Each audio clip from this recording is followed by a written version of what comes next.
பிரச்சாரத்தின் நடுவே தர்ம அடி வாங்கிய எடப்பாடி பழனிசாமியுடைய அணி மிக முக்கியமான ஒரு தகவல் ஒன்றை பார்க்க போகிறோம் நண்பர்களே. வெளியே போ வெளியே போ, இன்னும் எப்பொழுது வந்தாலும் கொங்கு மண்டலத்தில் திமுகவா அதிமுகவா அப்படின்னு பார்த்தீங்கன்னா நம்முடைய திமுக அப்படின்னு சொல்லிடலாம். அதே போல் பார்த்தீங்கன்னா தென் மாவட்டங்களில் ஒரு காலத்தில் அதிமுகவும் 50 எடுப்பாங்க, திமுக ஒரு 40 to 45 எடுப்பாங்க. அங்கேயும் லீடிங்கில் தென் மாவட்டத்தில் அதிமுக தான் இருக்கும்.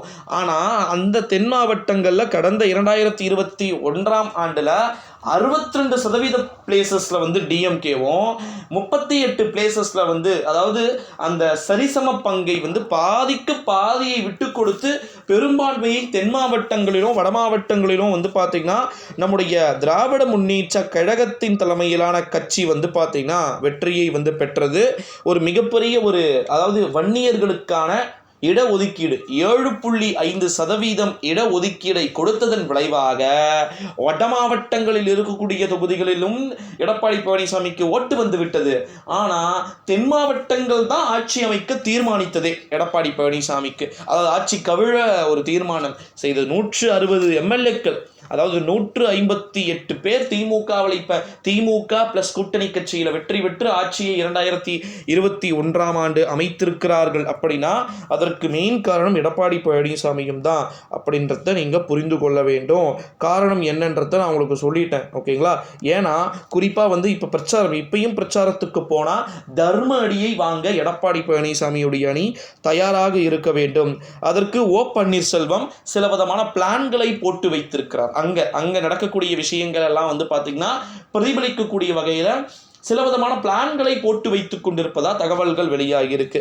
சரி ப்ரோ, என்ன பிளான் அது அப்படின்னு பார்த்தீங்கன்னா குறிப்பாக பிரச்சாரம் அங்கே செய்கிறாங்க அப்படின்னா அங்கே நிறைய விதமான பிரச்சனைகளை கொடுக்க, குடைச்சலை கொடுக்க எடப்பாடி பழனிசாமியுடைய அணியினர் அப்படின்றது டோட்டலாக நினைத்து கொண்டிருப்பதாக தகவல்கள் அப்படின்றது வெளியாகி இருக்கிறது அப்படின்னு சொல்லலாம்.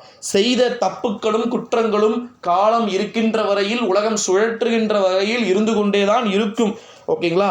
அந்த ஒரு சூழ்நிலையில தான் ஒட்டுமொத்தமாகவே பிரச்சாரத்திற்கு நடுவே தர்ம அடியை வாங்கக்கூடிய ஒரு சூழ்நிலை அனைத்து விதமான அணியினருக்கும் தள்ளப்பட்டு இருப்பதாக தகவல்கள் அப்படின்றது வெளியாகி இருக்கிறது அப்படின்னே சொல்லலாம்.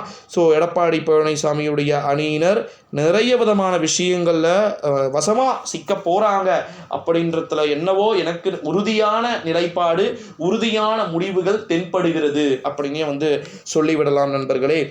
ஸோ பிரச்சாரத்திற்கு நடுவே தர்ம அடி வாங்கக்கூடியதை பற்றியும் தர்ம அடி வாங்கி இருக்கிறார்கள் என்பதை பற்றியும் நீங்கள் என்ன நினைக்கிறீங்க அப்படின்றத மறக்காமல் நம்முடைய சேனலோடு தொடர்ந்து இணைந்திருங்க.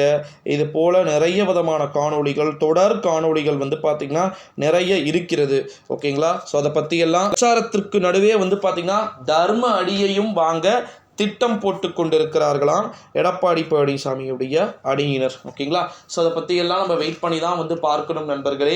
என்ன மாதிரியான அறிவிப்புகள் எல்லாம் வெளியாகி இருக்கிறது, என்ன மாதிரியான தகவல்கள் எல்லாம் வெளியாக வாய்ப்புகள் மற்றும் சாத்தியக்கூறுகள் இருக்கிறது அப்படின்னு சொல்லிட்டு ஒரு மாவட்ட மக்களை, ஒரு பகுதி மக்களை ரொம்பவே சித்திரவதை பண்ணி இன்னொரு பகுதி மக்களை மகிழ்ச்சியை படுத்தினால் தோல்வியே மிஞ்சக்கூடும் என்பது பொருளாகும். ஸோ வெயிட் பண்ணி பார்க்கலாம் நண்பர்களே, என்ன மாதிரியான அறிவிப்புகள் வெளியாக